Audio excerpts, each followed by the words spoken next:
Hey, what's up, Mafia? Welcome back to the commute, and in this video we will be talking about JVM static annotation. So this will be a good start to Java interoperability with Kotlin. So for now, let's get started. Now let me quickly introduce you to the definition of JVM static. Now as you can see, the JVM static annotation tells the Kotlin compiler to generate an additional static method for the annotated function and property when compiling to JVM bytecode. This means that although the Kotlin does not have static members in the same way as Java, you can expose the functions and properties as true static members for Java consumers. Now what do you mean by this whole thing? Basically means that there will be some extra lines of code in JVM bytecode that will help us use the Kotlin code directly into the Java, just like how we use static members in the Java code. So that's practically what it means. Let us look at this with an example, and this will give you a good overview of what we are doing. Okay, let's get started. Let's look at this JVM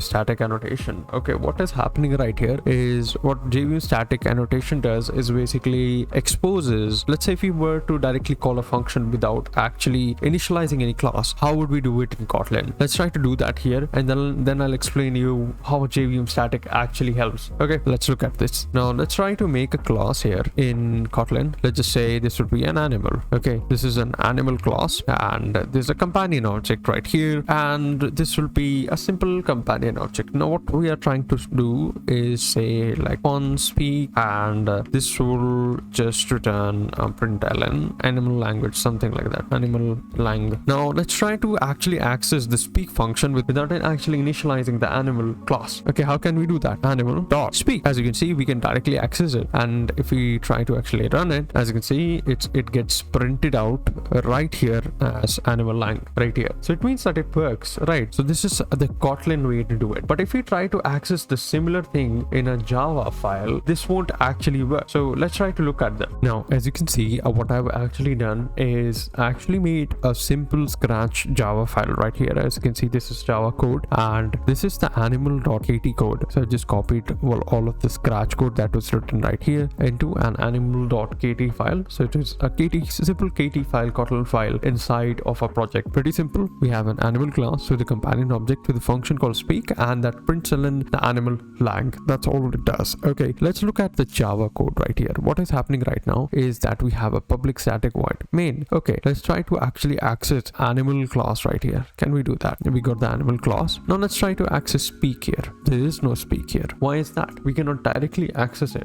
The Kotlin directly does not have the static like members that we use in Java. So we need to access it with the help of a companion, right? And then we can access it to the speak. Okay, so this is how it works in Java. So how can we make it easier? How can we make it like a Java static member? So here comes the JVM static annotation. Okay, let's look at it. If we try to actually say, okay, let's try to remove this. As you can see, we can directly access the speak function now, and we don't have to write this companion extra code into it, and this just works. This is how the JVM static annotation practically works in our stuff. Okay, let's look at why do we even need to use this, and what are the other things that we have to keep in mind. Now here is a pretty simple structure of why actually we need to use JVM static annotation. Let's try to break it down for you. Okay, now first of all, Java interoperability, because it's the function of JVM static annotation. You cannot directly access the static members, so we need to give them the JVM static annotation. Okay, now we have the main reason is to make the Kotlin code more idiomatic and convenient for the Java users. Many Java frameworks and libraries such as JUnit expect the static members methods for certain APIs like test provider, utility methods. So just to make it more convenient for any Java files and a clearer Java syntax, Java developers can call the method cyclically on the class without needing to reference the companion or singleton instance. Let's look at even more framework compatibility. Now some Java frameworks require static methods for callbacks, configuration, or reflections. JVM static ensures your Kotlin code fits these expectations. And readability.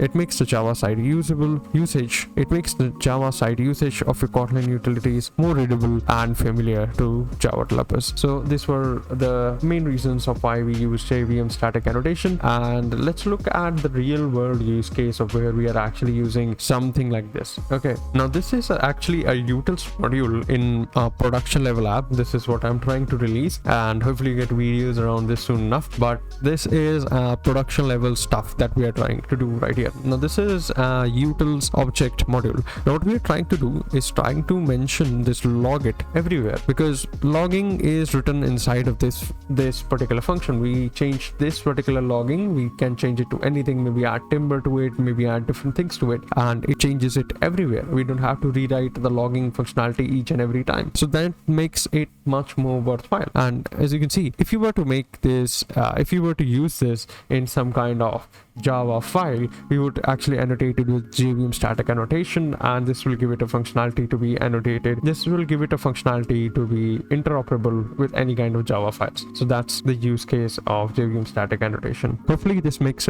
sense, and hopefully this made a real good sense of how we are doing it and why do we use JVM static annotation. And this was a good overview of everything that you wanted, and hopefully you guys really enjoyed it. And if you did, you know what to do. Like, share, subscribe, and I'll catch you next time. Bye bye.